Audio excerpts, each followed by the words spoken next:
من السنة اللي فاتت تقريبا بقينا نشوف تماثيل مثيرة للجدل والسخرية.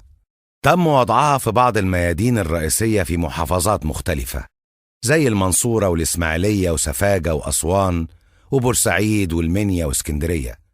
بعضها تماثيل لشخصيات زي العقاد وأم كلثوم والملكة نفرتيتي، وبعضها حاجات المفروض تعبيرية أو رمزية.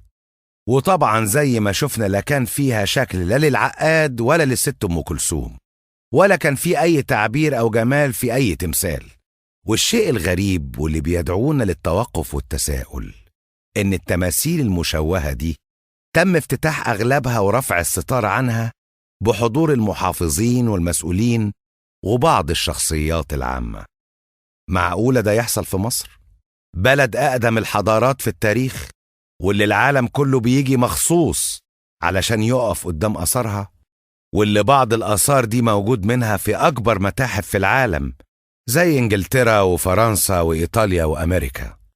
ومش بس مصر عريقة وكبيرة بحضاراتها القديمة، إنما كمان مصر عظيمة بإنها أرض خصبة خرج منها وعاش فيها مبدعين في كل المجالات، ومنها النحت طبعا، ويتقال اسمهم بكل فخر وتقدير في العالم كله، زي الفنان الكبير محمود مختار اللي أطلقوا عليه اسم فرعون النحت المصري صاحب تمثال نهضة مصر، والفنان جمال السجيني، والفنان صبري ناشد، والفنان آدم حنين اللي عمل مجمع فني في أسوان على مدار 21 سنة، وبيجي كل سنة نحاتين من العالم كله بيبدعوا على أرض مصر ويعملوا مهرجانات عالمية. وكتير غيرهم من شباب كليات فنون جميلة وفنون تطبيقية اللي يملكوا موهبة حقيقية.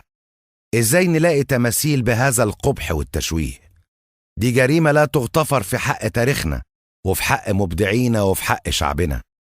وعايزين نعرف مين المسؤول عن اختيار الأعمال المشوهة دي، وبأي منطق تم الموافقة عليها والسماح بعرضها في ميادين مصر.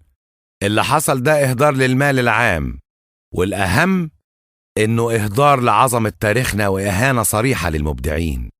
وإذا كان البعض مش قادر يفرق بين الفن الحقيقي والمسخ، وإن الأمور وصلت بينا إن الفن المصري العريق اتحول لنكتة وسخرية على الإنترنت، يبقى حاجة من اتنين: يا إما ناخد قرار فوري بعدم السماح نهائياً بتنفيذ أي عمل سواء تماثيل أو لوحات جدارية إلا بعد موافقة لجنة من كبار الفنانين يتم اختيارهم بمعرفة وزارة الثقافة وبالتعاون مع الكليات المتخصصة، يا بلاش تماثيل جديدة من أصله ونحفظ كرامتنا، وكفاية علينا أصالة وعظمة تاريخنا.